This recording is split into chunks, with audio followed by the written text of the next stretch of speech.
Hello বন্ধুরা, তো আজ চলে গিয়েছিলাম একটা নিমন্ত্রণ বাড়িতে। তো প্রথমে আমি আর বাবাই রেডি হয়ে গিফটটা নিয়ে বেরিয়ে চলে গেলাম সেইখানে যাবার জন্য। তো এটা ছিল একটা ভুজনো বাড়ি।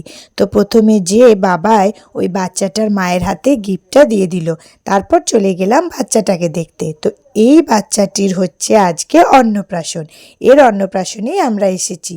তো বাচ্চাটাকে দেখার পর আমরা চলে গেলাম স্টলের দিকে।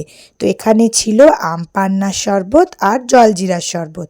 তো প্রথমে আমরা আম পান্নার শরবতটা ট্রাই করলাম। সেদিন ছিল প্রচণ্ড গরম, আর যেহেতু অন্নপ্রাশনটা দিনের বেলায় হচ্ছিল তাই শরবতটা একদম দারুণ ছিল। কিন্তু মোটামুটি লেগেছিল আমাদের জলজিরার শরবতটা, আম পান্নার শরবতটা ভালো লেগেছিল। তো তারপর দেখো এখানে যার অন্নপ্রাশন তাকে নিয়ে ফটোশ্যুট হচ্ছে। এবার আমরা খেতে বসে গেছি। এদিকে আমি আর কাকা বসেছি, আর ওইদিকে পিসি আর বাবাই বসে গেছে।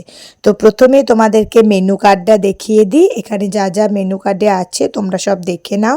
তো প্রথমেই ছিল বাটাই মাছের চপ, এটা খেতে খুবই সুন্দর ছিল। তারপর চলে এলো পোলাও আর চানা মশলা, তারপর চলে এলো ঝুরি ভাজা, ভাত, ডাল, শাকের তরকারি, আর তারপর চলে এলো পটল চিংড়ি, তারপর এলো মাছের কালিয়া, তারপর চাটনি, তারপর পায়েস, মানে চাটনির পর পাঁপড় ছিল, তারপর পায়েস, চিত্তরঞ্জন মিষ্টি যেটা আমার খুবই ফেভারিট, তারপর রসমালাই মিষ্টি যেটা বাবাইয়ের ফেভারিট, আর সব লাস্টে আইসক্রিম আর জোয়ান।